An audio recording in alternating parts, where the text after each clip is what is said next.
ఇది వచ్చేసి రైజోడైన్.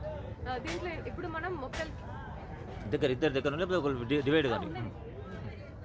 ఇది వచ్చేసి రైజోడైన్. మనం భూమిలో డిఏపి కానీ పొటాష్ కానీ యూరియా కానీ అధిక శాతంలో వాడుతున్నాం.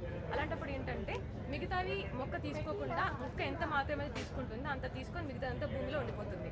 ఆ భూమిలో ఉన్నది ఏంటంటే ఈ ప్రోడక్ట్ రైజోడైన్ అనేది N% కానీ P% కానీ K% అంటే డిఏపి యూరియా అండ్ పొటాష్ ఈ మూడింటిని కరిగించి మళ్ళీ మొక్కకి ఇస్తుంది అనమాట. ఇంకా కంపెనీ గురించి కొంచెం కంపెనీ గురించి. మాది వచ్చేసి వర్ష బయోసైన్స్ అండ్ టెక్నాలజీ కంపెనీ.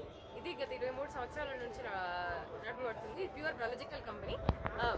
జీవక్రియ చెప్పండి. ఏం కాదు, పర్వాలేదు. జీవక్రియ ఏం కాదు,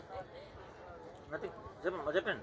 జీవక్రియ ఓకే సరిపోయిందా? ఆపేయండి ఒకసారి, మళ్ళీ తీయన్నా ఆపేయండి. కంపెనీ గురించి